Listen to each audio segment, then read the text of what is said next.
Assalamualaikum warahmatullahi wabarakatuh. Waalaikumsalam. Muslimin dan muslimat yang berbahagia, hari ini kami dikumpulkan oleh Allah Subhanahu wa taala dalam sebuah forum yang sangat indah dengan tema wa'tasimu, dan berpegang teguhlah kalian semua kepada tali Allah Subhanahu wa taala. Tentu yang dimaksud adalah Al-Qur'an dan As-Sunnah. Dan dipesankan kepada kita semua agar menghindari perpecahan. Sebagaimana kami duduk bersama di sini, pasti ada perbedaan di antara kami, tetapi persatuan umat, persatuan demi kepentingan agama dan bangsa kita harus lebih kita dahulukan di tengah perbedaan-perbedaan pilihan, termasuk perbedaan politik misalnya. Kalau suku, saya kira kita sudah menjalaninya dan cukup baik. Begitu juga antar lintas iman, lintas agama di Indonesia, mudah-mudahan yang terbaik di seluruh dunia. Tinggallah kini sikap-sikap santun kita, misalnya janganlah memberikan lakab atau gelar-gelar binatang kepada saudara. Misalnya yang buruk saat ini, di sana kampret, di sini cebong. Sungguh ini tidak produktif, membinatangkan diri kita sendiri dan saudara kita semua. Dan itu adalah hal yang dilarang dalam agama. Dan terakhir saya ingin berpesan, hati-hatilah dalam menerima informasi lewat media sosial. Budayakan tabayun. Terima kasih. Dari saya, Bakhtiar Nasir. Wassalamualaikum warahmatullahi wabarakatuh. Bismillahirrahmanirrahim. Assalamualaikum warahmatullahi wabarakatuh. Alhamdulillah, salatu wassalamu ala rasulillah wa ba'd. Saudara-saudariku, khusus muslimin sebangsa dan setanah air, 113 tahun yang lalu para ulama kita berkumpul di Jakarta untuk membicarakan persoalan-persoalan besar, dan 5 tahun kemudian bersinergi dengan seluruh tokoh-tokoh kebangsaan membicarakan bagaimana negeri tercinta ini bisa terlahir dengan mulia, hadir dan memberikan inspirasi pada dunia dengan segala semangat-semangat kemuliaannya. Dan 30 tahun setelah itu, hal yang 300 tahun tidak pernah terwujud sebelumnya diselesaikan dengan izin Allah Subhanahu wa taala dalam masa 30 tahun dengan kalimat yang sangat singkat dan padat. Di rumah seorang muslim, Syekh Kharad bin Marta, diikrarkan oleh Insinyur Soekarno dan Muhammad Hatta kemerdekaan negara Republik Indonesia. Kini setelah 113 tahun itu, Allah berikan alhamdulillah nikmat kepada kami, anak cucu dari para ulama-ulama terdahulu, tokoh-tokoh bangsa, untuk hadir juga di Jakarta dan punya semangat yang sama. Kemerdekaan sudah kita raih, yang belum adalah bagaimana mengisinya dengan hal-hal terbaik untuk kepentingan bangsa, negara, dan khususnya agama kita. Alhamdulillah, hari ini kami punya itikat terbaik untuk berkumpul bersama-sama, bersinergi, membangun maslahat, membangun rekonsiliasi kebaikan-kebaikan, dan kami menyeru kepada seluruh masyarakat Indonesia, termasuk tokoh-tokoh bangsa, mari kita duduk bersama untuk memikirkan masa depan bangsa yang terbaik, memberikan inspirasi kepada dunia, dan ingatlah baik-baik bahwa kita bangsa besar dengan sumber daya yang sangat hebat. Karena itulah banyak negara-negara lain di luar yang menginginkan Indonesia ini barangkali tidak menjadi pesaing-pesaing terbaik bagi mereka. Maka dari Jakarta kami mengirim pesan, mari kita bersatu, hindarkan segala hal yang tidak produktif, dan semoga Allah Subhanahu wa taala menjaga guru-guru kita semua, sehingga Allah Subhanahu wa taala berikan keindahan dari bumi negeri Indonesia tercinta ini. Saya Adi Hidayat. Assalamualaikum warahmatullahi wabarakatuh. Bismillah, wassalatu wassalamu ala rasulillah wa ala alihi wa sahbihi wa man tabi'ahu wa mawalah. Inggris, Jerman, Prancis, Portugal terdiri dari berbagai macam suku, bahasa, agama juga berbeda-beda, tapi mereka bisa disatukan dalam satu mata uang, euro. Maka kita amat sangat mungkin untuk bersatu karena kiblat kita satu, Ka'bah, wawalli wajhaka syatral masjidil haram. Bahasa yang kita pakai juga satu, siapa yang sholat pakai bahasa la salata liman lam yaqra bi fatihatil kitab. Kemudian pula Nabi kita satu, wa asyhadu anna Muhammadan Rasulullah. Bahwa kami ada sedikit perbedaan, mungkin Ustaz Fulan tadi subuhnya tidak pakai kunut, mungkin Ustaz Fulan subuhnya bismillahnya sir, Ustaz Fulan jahar, tapi kami tetap disatukan bahwa kami sama-sama salat subuh, menyembah Allah Subhanahu wa taala. Allahumma barik li ummati fi bukuriha. Oleh sebab itu, kesatuan persatuan inilah yang ke depan membuat kita bisa bersama. kita sama-sama berdoa, Allahumma inna na'udzubika minal hammi wal hazan wal ajzi wal kasal wal jubni wal bukhul wa dhala'id daini. Kami jauhkan dari dililit hutang.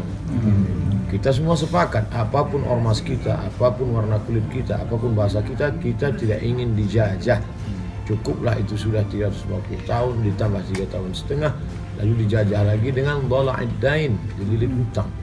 Dan kita semua sepakat harus membuat umat ini, karena kalau sudah dililit hutang, wa ghalabatir rijal, dikuasai orang lain, sehingga kita tidak lagi punya kedaulatan, kita tidak lagi bisa tegak dengan mata yang terang, dengan kepala yang berdiri sebagai bangsa yang merdeka, karena leher kita sudah lama diikat oleh hutang malu. Bahkan ada seorang penyair berkata, malu aku menjadi orang Indonesia, tapi kami tak pernah malu. Kami adalah anak-anak bangsa yang cinta kepada negeri ini. Kalau engkau bukan saudaraku dalam satu keyakinan, engkau tetaplah saudaraku dalam satu kebangsaan. Terakhir saya ingin tutup bahwa kata orang menjinakkan buaya itu susah, tapi sebenarnya banyak buaya yang buas menjadi jinak. Ada yang lebih susah, menjinakkan pawang-pawang buaya. Hari ini dalam tanda kutip pawang-pawang buaya itu berkumpul, dan ketika itu satu foto gambar akan bisa mewakili 1000 kata. Semua orang berkata akan melihat, oh itu ustaz kami, itu ustaz kami. Mereka ternyata bisa duduk bersama melihat masalah umat ini. Mudah-mudahan yadullah ma'al jamaah, tolong akan turun dengan jamaah. Terima kasih. Assalamualaikum warahmatullahi wabarakatuh. Bismillahirrahmanirrahim. Assalamualaikum warahmatullahi wabarakatuh. Hari ini tanggal 22 Syawal 1439 Hijriah, 6 Juli 2018. Di negeri ini, di tanah ini, di usia menuju 73 tahun Allah merahmati kemerdekaan. Tapi yang kita ketemu adalah ada peternakan kebodohan, ada peternakan kemiskinan yang sedang dikembangkan di tengah-tengah kehidupan negara yang berdaulat. Di sisi lain, umat Islam yang menjadi pilar kemerdekaan itu ada tetapi tidak ada, banyak tapi tidak terhitung.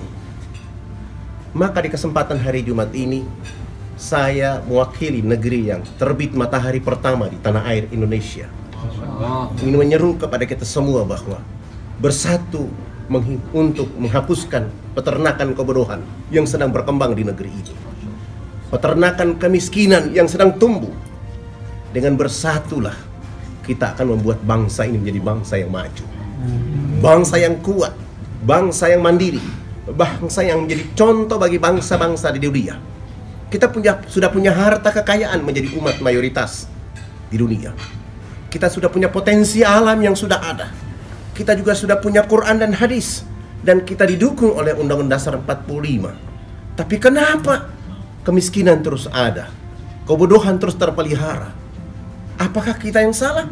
Ataukah ada orang-orang yang sengaja memelihara ini menjadi ternak dalam kehidupan untuk menjual negeri ini menuju kehancuran? Jawabannya tidak. Ada puisi yang dibilang ulama pada masa lalu, kami mati muda, pekerjaan belum selesai, belum apa-apa. Itu adalah persatuan, itu adalah uhuwah, itu adalah kekuatan yang mampu mengangkat harkat dan martabat. Wahai saudara-saudara sebangsa dan setanah air, Nabi SAW 23 tahun menjadikan Mekah dan Madinah menjadi kemakmuran. Kita masih ada beberapa tahun. Kita harus sanggup mengatakan kepada negeri, bangsa dan dunia ini bahwa tanggal 17 Agustus 2045 Indonesia menjadi bangsa emas oleh karena persatuan yang terjaga, tertata untuk kemakmuran bersama. Wassalamualaikum warahmatullahi wabarakatuh. Bismillahirrahmanirrahim. Assalamualaikum warahmatullahi wabarakatuh. Alhamdulillah, Allahumma salli ala Sayyidina Muhammad wa ala ali Sayyidina Muhammad. Masya Allah, kita lihat para ulama, para da'i, para aktivis, lintas organisasi, semuanya bersatu. Harapan kita mudah-mudahan para ulama, para umara bisa bergandengan tangan, saling cinta, saling kasih sayang, saling menasehati. Kasihan rakyat kita kita pikir rakyat, kita bakal mati, kita bakal bertanggung jawab di hadapan Allah Subhanahu wa taala. Jangan sia-siakan hidup. Masih ada fasilitas umur yang Allah sediakan. Mari bertaubat, mari bergandengan tangan al-ulama wal umara agar rakyat mendapatkan kesejahteraan, kedamaian, agar rakyat bahagia menuju Indonesia yang berkeadilan dan lebih beradab. Allahu Akbar. Allahu Akbar. Alhamdulillah, puji dan syukur senantiasa kita panjatkan pada Allah Subhanahu wa taala. Teman-teman sekalian, salat dan salam senantiasa juga dicurah dan dilimpahkan kepada baginda Nabi besar Muhammad sallallahu alaihi wasallam. Semenjak awal daripada agama ini sudah mengirim pesan persatuan yang sangat luar biasa. Menyatukan Aus dan Khazraj, lalu kemudian menyatukan seluruh jazirah, menyatukan seluruh dunia di dalam sebuah kepemimpinan yang kepemimpinan ini memberikan kebaikan dan juga dengan keindahan.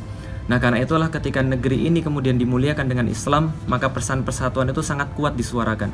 Sampai kemudian datanglah penjajah, mereka bawa 3G. 3G itu adalah gold, gospel, glory. Mereka mencari emas, mereka mencari kekuasaan, tanah, mereka mencari agama. Maka 3 ini adalah sepaket bagi mereka. Maka siapa yang muncul ketika 3G ini dibawa oleh penjajah-penjajah dari luar, yang muncul pertama kali di negeri ini untuk mempertahankan negeri ini, untuk mempertahankan orang-orang di dalamnya adalah orang-orang muslim. Kenapa? Secara alamiah Islam akan berdiri di atas seluruh kezaliman, dan sampai kapanpun akan selalu begitu. Maka ini yang dikhawatirkan oleh para penjajah-penjajah. Ketika Islam ini ada, mereka tidak akan bisa untuk menguasai apapun semau mereka. Maka Islam akan tetap muncul untuk itu. Ulama-ulama kemudian memberikan pesan, jangan jual tanah pada orang-orang kafir. Kenapa? Ketika mereka menjual tanah pada orang-orang kafir, maka membahayakan akidah mereka, akan membahayakan kehidupan mereka semuanya. Ini satu paket, 3 ini yang tidak bisa ditawar satu sama lain. Nah, karena itulah ketika penjajah-penjajah yang lain datang, mereka tertarik dengan kemolekan daripada negeri ini, maka mereka yang mereka cari adalah bagaimana menguasai ini kembali dengan cara yang sama seperti kemarin. Tapi negeri ini tidak akan pernah habis daripada orang-orang muslim yang menyadari kesemuanya dan akan berdiri terhadap kezaliman. Dan itulah yang dipesankan oleh para ulama. Mereka membuat kita sebuah jalur-jalur, mereka membuat kita sebuah aturan-aturan, sebuah batasan-batasan yang sangat indah. Pancasila itu adalah kemudian nilai-nilai Islam yang hanya bisa diartikan sempurna apabila orang-orang membaca Al-Quran. Karena itu ketika seseorang mencintai Islam, dia akan mencintai tempat dia kemudian berdiri. Ketika seseorang mencintai Islam, dia akan membela tempat dia berdiri. Ketika seseorang mencintai Islam, maka dia mencintai apapun yang ada di dalamnya, umat-umatnya, dan insya Allah kita mencintai Indonesia. Karena kita mencintai Indonesia, maka kita sangat mempedulikan bahwa ruh Indonesia adalah Islam. Dan ini tidak akan lepas daripada orang-orang Indonesia. Dan insya Allah pada hari ini ulama-ulama mengirim pesan kepada kita semua bahwa insya Allah persatuan ini akan dimulai, akan terus dijaga sampai kita benar-benar akan memberikan rahmat bagi seluruh alam dengan Islam. Saya Felix Xiao, Assalamualaikum warahmatullahi wabarakatuh.